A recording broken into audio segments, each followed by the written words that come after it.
Eh, Buenas, ¿cómo están? Mi nombre es David José Rosso Ramírez, soy estudiante de la Universidad de Pamplona, soy un estudiante de medicina de noveno semestre y hago parte del grupo de interés de cirugía. Este video tiene como título, esta pequeña clase, se va a titular El arte de la lectura crítica, una guía para la implementación de evidencia en la práctica médica. Entonces, siguiendo con el contenido programático como tal, el índice que vamos a hablar acá es primero por qué leer artículos científicos, después hablaremos de los tipos de artículos científicos que existen, la estructura IMRAD, el mapa del artículo para poder aprender cómo leer un artículo, cómo hablamos la validez del estudio, la aplicabilidad de errores comunes que se ven en esos tipos de estudios y que nosotros como lectores también realizamos, cómo empezar hoy mismo y el mensaje final. Entonces, es importante tener en cuenta que nosotros como futuros médicos modernos tenemos una realidad que vamos a enfrentar, y es que por lo general se dice que para mantenerse al día con respecto a la medicina en general, un médico general debe leer 17 artículos al día, 365 días al año, ¿sí? Y como tal, también se tiene en cuenta que un dato importante, y es que PubMed va a indexar más de 36 millones de artículos de revistas biomédicas, indicando que hay una gran cantidad de información de literatura científica médica y que a su vez esta va a crecer siempre exponencialmente cada año.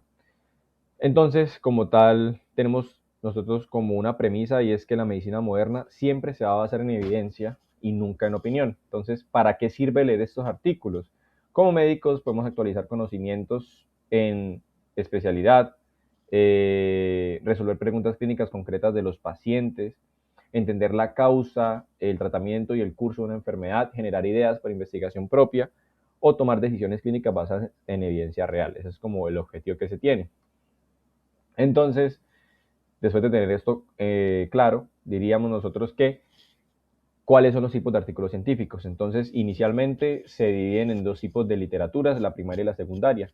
La primaria elementalmente es toda literatura que se hace con el fin de obtener datos relacionados a un paciente, y ya lo que es la literatura secundaria es toda literatura que tiene como fin es hacer una síntesis y un análisis de datos ya existentes, ¿sí? Entonces, por ejemplo, la literatura primaria es todo lo que tenga que ver con encuestas, series de casos, reportes de casos, también artículos originales de investigación, entre otros. Y la literatura secundaria ya lo que incluiría las revisiones narrativas, sistemáticas y literarias, metaanálisis, guías de práctica clínica y demás. Ahora, acá hay una gráfica importante en la que nosotros primero nos hacemos una pregunta, ¿sí? ¿Qué estamos buscando cuando vamos a leer un artículo? Entonces estamos buscando primero una idea para hacer una investigación. Entonces sería pertinente sobre un tema leer ensayos aleatorizados de control o ensayos clínicos controlados también. También podríamos empezar a leer estudios experimentales, estudios de cohortes o estudios como reporte de casos o series de casos. Ahora, pero si queremos aprender más que nada es sobre el diagnóstico, la terapia, el pronóstico, entonces ya revisaríamos sobre un tema todo lo relacionado a reviews, lo que son textos y lo mismo de reportes de casos y series de casos. Ahora, ya si queremos solo tener una idea, a grosso modo, de un tema, sería bueno revisar metaanálisis, revisiones sistemáticas y revisiones narrativas.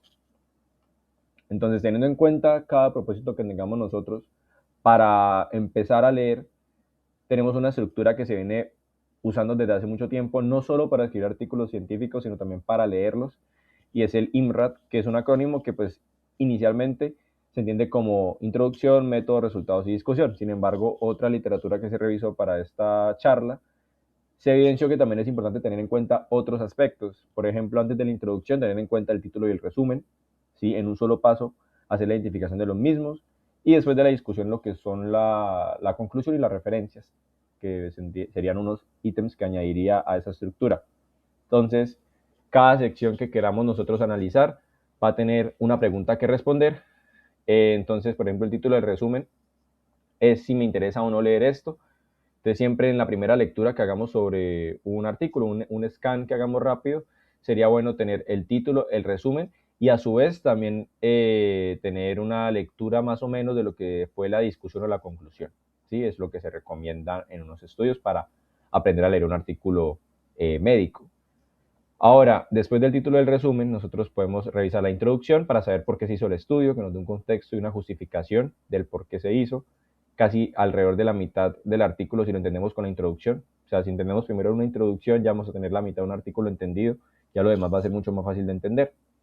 Luego sería leer los métodos para saber cómo se hizo el estudio, los resultados para saber qué encontraron y la discusión para dar la interpretación de los datos que se obtuvieron y también resaltar si existió alguna limitación. Posteriormente, como venía diciendo, conclusión, que concluyen los autores y las referencias que tienen que ser de calidad. Entonces, como tal, si queremos trazar un mapa de ruta para tener un orden y decir cómo vamos a leer un artículo de manera más rápida y eficiente, entonces sería primero título y resumen, luego lo que vendría siendo la conclusión y después empezaríamos con el acrónimo, introducción, método, resultados, discusión. Volvemos a leer la conclusión y las referencias y ya pues más adelante vamos a ahondar en cada ítem para saber cómo abordarlo de una manera más específica y de una mejor manera. Entonces, primero teniendo en cuenta lo que son los títulos y el abstract. Primero, tenemos que tener en cuenta que un título siempre tiene que ser muy descriptivo y autoexplicativo de lo que va a ser el trabajo. ¿Sí? Entonces, primero, aparte que el título sea bueno y cumpla con estos requisitos, también es importante que me indique qué tipo de estudio vamos a tener. ¿Sí? Entonces, si cumple con esos ítems y aparte el título está relacionado al tema de interés mío y aparte tiene unas keywords, unas palabras clave que son las que puedo tener yo en mente para que me permitan entender mejor lo que vendría siendo el artículo. Entonces nosotros podríamos pasar al siguiente paso aquí, que sería leer el abstract, ¿sí? O las conclusiones, con el fin de que, básicamente, que sepamos nosotros cuáles fueron sus objetivos, sus hipótesis de investigación, si fueron conclusiones precisas, también qué encontraron, cómo hicieron el estudio, que eso lo sabemos con el diseño, y los resultados. Y si yo encuentro dudas, pues puedo aclararlas en el cuerpo del artículo posteriormente. Pero si ya tenemos un título, tenemos unas keywords, tenemos un abstract, una conclusión que va acorde a lo que buscamos relacionado a un tema, pues es pertinente leer el resto del artículo con el mapa de ruta que pues podríamos empezar a seguir para leer el artículo en orden y de mejor manera. Entonces, primero, una introducción, como venía diciendo, es importante para entender el contexto y la justificación del estudio. ¿Sí? Como tal, se tiene en cuenta un acrónimo que se dice PICO, en el cual nosotros en la introducción tenemos que ver ese acrónimo no tan literal, pero que sí se hable de esos 4 ítems fundamentalmente para nosotros entender que estamos ante una introducción bien hecha de un trabajo y pues vamos a entender más o menos de qué va a ir todo para entender la problemática y demás. Entonces, primero, ¿qué significa la P de pico? Paciente y población. ¿A quién estamos estudiando? Luego, evaluar la intervención. ¿Qué se le va a hacer a la población? El comparador es con qué comparamos nosotros esto y ya por último el outcome, el resultado, que es lo que vamos a medir, qué se midió, o sea, el conjunto de esto, qué se le midió después de la intervención que se le hizo a un paciente y luego que se haya comparado, cómo se midió, qué se obtuvo o qué queremos obtener. Pero pues la introducción elementalmente tiene que tener estos 4 aspectos para poder decir que estamos encaminando bien lo que viene el resto del artículo. Entonces, luego tenemos los métodos. Los métodos son los necesarios para nosotros decir tenemos resultados de calidad o no. ¿Cómo se hizo? Si es un método malo, no vamos a tener resultados de calidad. Y básicamente estos tienen que ser muy bien hechos. Entonces, cuando se vayan a leer los métodos de un artículo, es importante que tengan en cuenta primero cuál fue el diseño del estudio, cuál fue la población y cómo se obtuvo la muestra, que eso lo sabemos más o menos con lo que son los criterios de inclusión-exclusión, cómo se realizó la aleatorización, es decir, si hubo algún ensegamiento, con el fin de que los resultados sean de mejor calidad, no hayan sesgos, cuál fue el desenlace primario y cómo se midió este, cuál fue el cálculo de la muestra, si tuvo algunos valores de potencia estadística y también qué pruebas estadísticas usaron, si fueron apropiadas o no. Entonces aquí abro un paréntesis con respecto a los métodos y es que una consecuencia de que unos métodos se planteen mal es que vamos a tener resultados de mala calidad. Y entre esos resultados de mala calidad, un gran causante de estos es el llamado sesgo, o bias también se conoce, que es un error sistemático que aleja como tal los resultados de la verdad. ¿Sí? Entonces ahí, de las referencias de este video se recopilaron los sesgos más importantes que se hablaron, pero pues no son los únicos, existen muchos. Y aquí pues les quiero hablar de un par, no, un tanto para pues entender qué son y cómo los podemos detectar. Entonces, por ejemplo, el sesgo de selección es una muestra no representativa de una población de interés, básicamente cuando pues está existiendo una distorsión en la asociación entre exposición y resultado, o cuando básicamente la muestra que nosotros obtenemos no van de acuerdo a la población que queremos estudiar en el grupo o en el estudio. Entonces, ¿cómo podemos detectar esto? Revisando criterios de inclusión-exclusión. Luego hay otro sesgo de información o recall bias, que son pacientes que recuerdan el pasado de forma selectiva y como tal siempre los estudios retrospectivos son más susceptibles. Entonces aquí es importante siempre que haya un ensegamiento no solo a los pacientes, sino también a los evaluadores y a los clínicos. También el sesgo de publicación, en la que se publican más estudios positivos que negativos en contra. Entonces siempre es bueno buscar registros de ensayos clínicos para detectar este, este sesgo. También es el sesgo de confusión, que es una tercera variable que va a distorsionar una relación entre dos variables. Entonces siempre es mejor buscar que esas variables sean comparables entre sí, generalmente en la primera tabla que encontramos en los resultados. El sesgo de financiación, obviamente, todo lo que tenga que ver con declaración de conflictos de intereses, en la que básicamente pues, la industria patrocinadora va a influir mucho en los resultados que se tengan. Y el sesgo analítico es el último que pues hablaría acá, que es un análisis post hoc o subgrupos no planeados. Es decir, nosotros cómo detectamos que puede existir un sesgo analítico, es decir, que se están planteando antes de decir una metodología o durante la metodología, antes de yo tener unos resultados, ya estoy predisponiendo o dejando unos datos específicos que me van a encontrar sí o sí, y esa no es la gracia de un estudio para que tenga resultados de calidad. Por lo general siempre lo ideal es obtener primero los datos y luego con base a esos datos podemos analizar de mejor manera lo que tuvimos y pues no predispusimos nunca nada de lo que se obtuvo. Esa sería la interpretación. Entonces, esos serían los tipos de sesgo, pero existen aún más.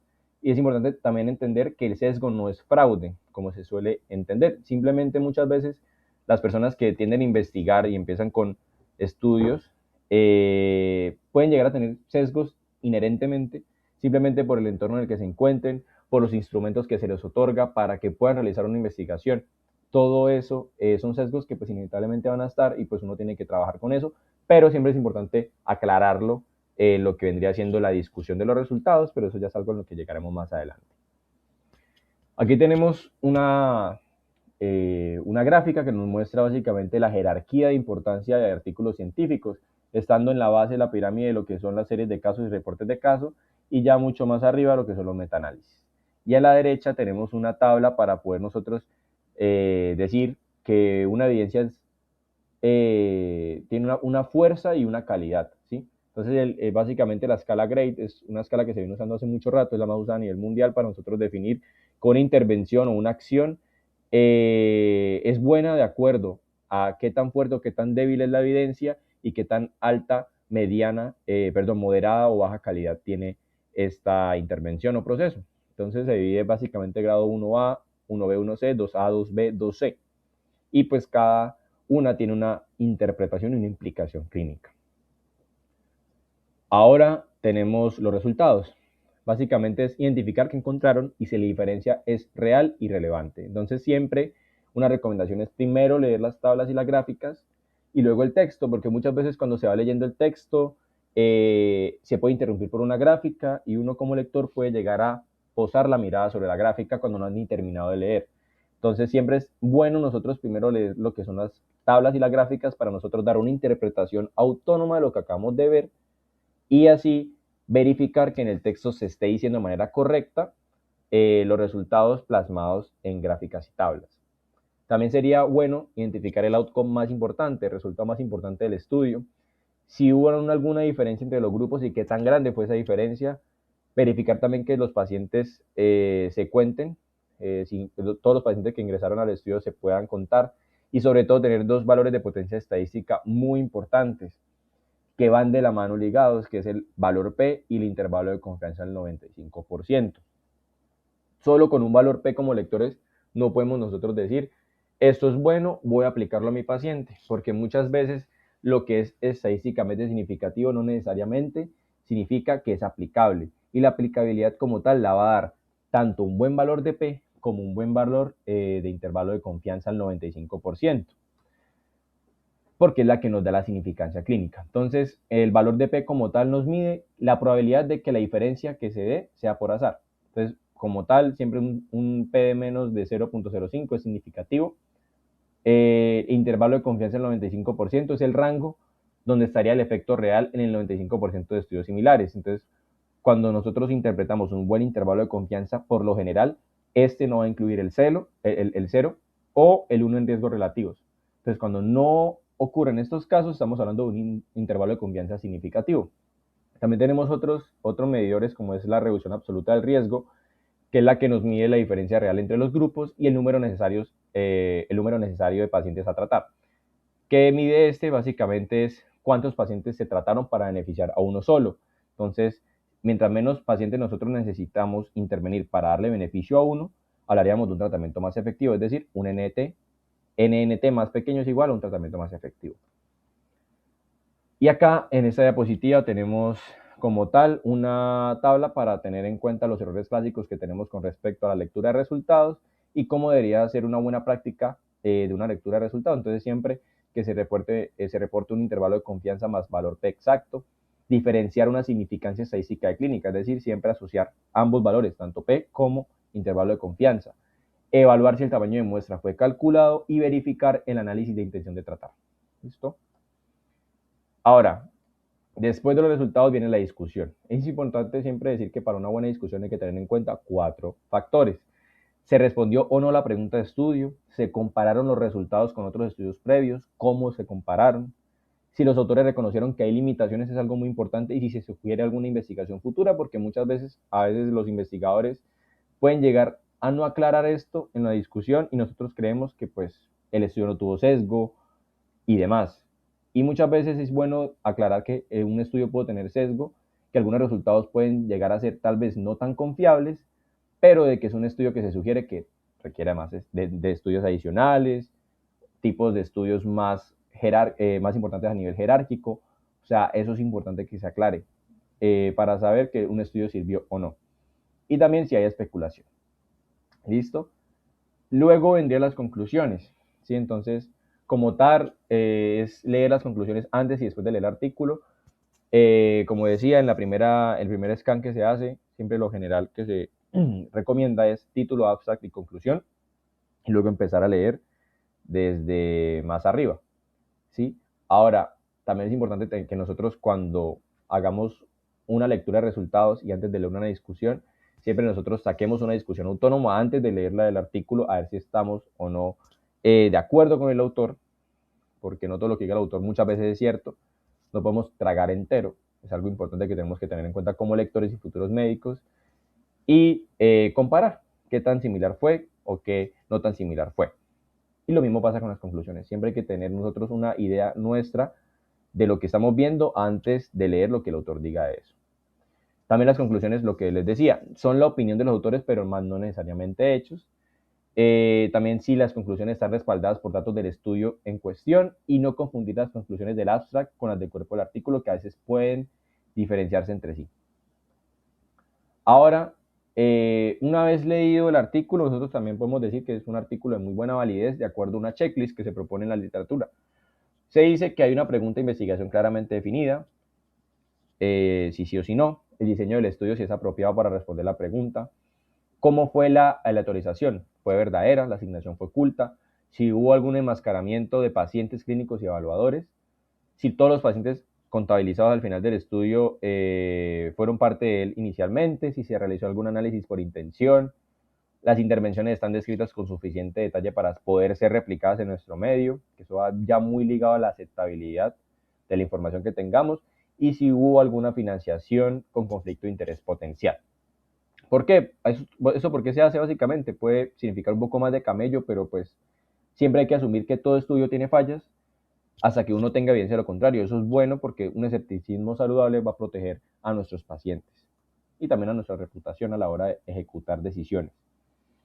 Ahora, la aplicabilidad o la external validity de los resultados al contexto clínico tiene que hacerse con base al entorno, ¿sí? Es decir, si el entorno en el que se hizo el estudio y la intervención que se pueda llegar a hacer es aplicable al entorno en el que yo estoy, tiene las características del paciente, es decir, la población y la muestra que se obtuvo en el estudio que estoy leyendo es una población y unas características sociodemográficas similares a los pacientes que yo atiendo. La intervención es factible o no, el sistema de salud en el que se hizo el estudio es el mismo sistema en el que yo trabajo, tengo los mismos costos, también evaluar el riesgo-beneficio, muy importante, ¿sí? Y pues acá hay una tablita en la que pueden revisar con más calma, en la que es básicamente un recorder y es una recopilación de todo lo que se ha hablado en esta charla. Entonces, si quieres empezar hoy mismo a poder leer artículos de manera juiciosa y demás, acá hay unos recursos recomendados para empezar. Está PubMed, que es una base de datos de literatura biomédica que hablamos al inicio del video. Cochrane Library para poder nosotros analizar y leer revisiones sistemáticas de alta calidad. También está el Consort Statement, que es una guía para evaluar ensayos clínicos que leamos. También JAMA, revisar las guías de JAMA, que es una serie de artículos sobre medicina basada en la evidencia. Y también un libro, una obra literaria de Trisha Greenhalgh, llamada How to Read a Paper, que es un libro clásico para todos los que queramos empezar en este mundo a leer artículos de manera correcta.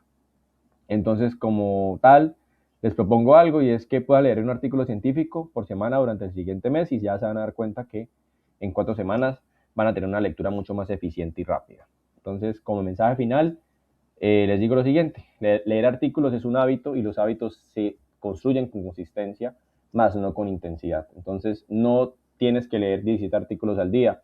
Empieza con 1 por semana sobre un tema que te apasione y ya en 6 meses serás un lector completamente diferente. Y esas son pues las referencias que se usaron para tener un sustento de la información que se habló. Pueden revisarlas y ya. Muchas gracias. Espero que pues hayan aprendido con esta clase. También si tienen alguna duda, no tengan miedo de contactarnos. Ahí está la caja de comentarios para que pues puedan expresar su opinión del video, qué se puede mejorar y qué no se puede mejorar. Y también pues nos pueden seguir en todas nuestras redes sociales, Instagram, TikTok y nuestro canal de YouTube también.